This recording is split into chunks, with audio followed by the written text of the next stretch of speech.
भारत एबे कोरोना महामारी महासंकट सह लड़ाई करुछि।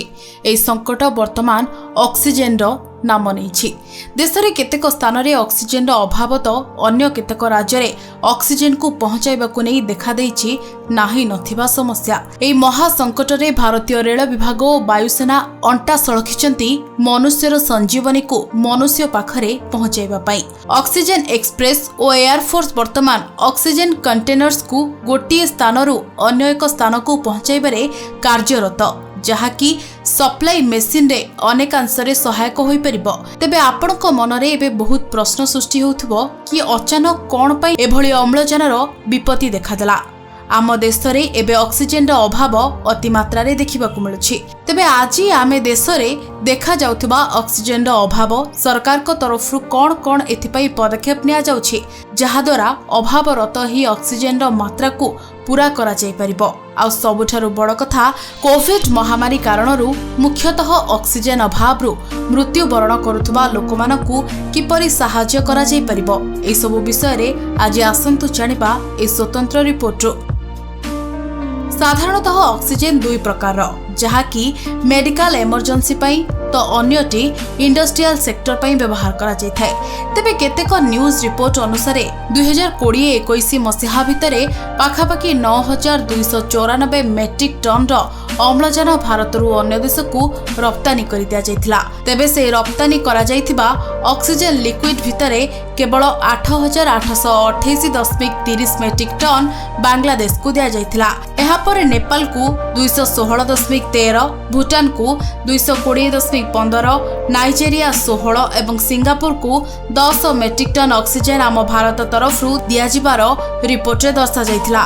तेबे कॉमर्स डिपार्टमेंट रो प्रदत्त एक रिपोर्ट अनुसार 2020-21 रे दिया जायथिबा ऑक्सीजन रो मात्रा जेतिकी थिला ताहार पूर्व वर्ष अर्थात 2019-20 मसीहारे अधा थिला, जहाँकि संख्यार 4.502 मेट्रिक टन थिला बोली मध्य किछि न्यूज रिपोर्ट रे कुहा जायथिला। मुख्य कथा एहा कि 2021-22 भितरे भारतरू दिया जायथिबा ऑक्सीजन रो कारण कोविड महामारी ही थिला, जहा ऑक्सीजन रो विपुल व्यवहार रो आरंभ मात्र थिला। जेहेतु भारतरू विपुल मात्रा रे पठा जाउथबा ऑक्सीजन अभाव रो प्रभाव एई वर्ष रे पड़िला, भारतर स्वास्थ्य मंत्री को निर्णय क्रम रे विदेशरू प्रायतः 50,000 मेट्रिक टन रो ऑक्सीजन आम देश को आमदानी करा जिबा कथा मध्य उल्लेख थिला।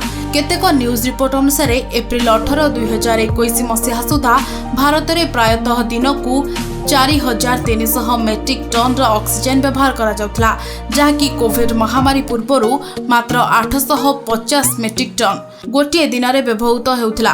तेबे सेप्टेम्बर 18, 2020 मसीहा बेलकू ताहा 3100 मेट्रिक टन रो आकलन करा जायथिला। वर्तमान रो दयनीय परिस्थिति को परखिले जणा जाए कि हॉस्पिटल मानकरे जेउठी ऑक्सीजन रो व्यवहार 3 दिन पर्यंत करा जाउथला, ताहा वर्तमान 1 दिन को चली आसीछि। आउ केउठी तो ताहा गोटे दिनरू 12 घंटा को मध्य कमी आसीछि। उपरोक्त ए सबु उक्तिर खंडन करा जायथिबा देखिबाकु मिलिछि। द स्टेट्समैन प्रदत्त एक रिपोर्ट रे प्रकाश करा जायथिबा से रिपोर्ट रे दर्शा जायछि कि प्रेस इन्फॉर्मेशन ब्यूरो अनुसार यह संपूर्ण रूपे भूल तथ्य प्रदान करा जायछि।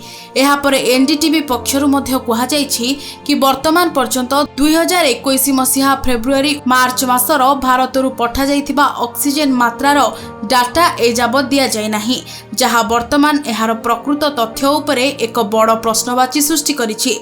एभली समय रे ओडिशा मध्य सहयोगर हाथ बढ़ाइछि देशर राजधानी दिल्ली को, जेउठी अति मात्रा रे देखा देइछि ऑक्सीजन संकट। केवल ओडिशा काहेकि देशर अन्य राज्य तथा विदेश रु मध्य सहयोगर सुओ छुटिबारे लागिछि। प्रतीत हेउछि एभली संकट खूब कम समय भितरे दूरेइ जिवो। एबे यह एक बहुत बड़ प्रश्नवाची सृष्टि करुछि कि हॉस्पिटल रे एभली ऑक्सीजन रो अभाव रो सत्यता कोन बा होई थाई पारे, किंतु प्रत्यक्षदर्शी भाव में आमे देखि परुछु देशर दयनीय स्थिति। जेभली लोक माने पवन टिकक पई जहल विकल रे मृत्यु मुख को चली जाउछंती, जेबे मनीष जीवन मरणर दो छकी रे बंधा पड़िछि, सेबे कला बजारी मुंड टेकिछि कल सर्प होई कला बजार रे लिप्त किछि असामाजिक व्यक्तिविशेष पछघुंचा भी देउनाहांती। सरकार जेते नजर रखिले मध्य लोक सरकार आखिरे धूली देई काया मेलाई चलीछि ऑक्सीजन कला बजारी करी। तेबे एजावत रिपोर्ट को अनुध्यान करी एबे समय आसीछि एहार प्रकृत तथ्यर अनुसंधान करबा पई कि ऑक्सीजन रो एभली अचानक अभाव कोन पई सृष्टि हला। केवल आपण कि आमे नुहे, भारतर कोटी कोटी नागरिकंकर ए प्रश्न कि संजीवनीर अभाव रहस्य उन्मोचन केबे हेबो। भुवनेश्वर अंकिता कर्क रिपोर्ट, संस्था टीवी।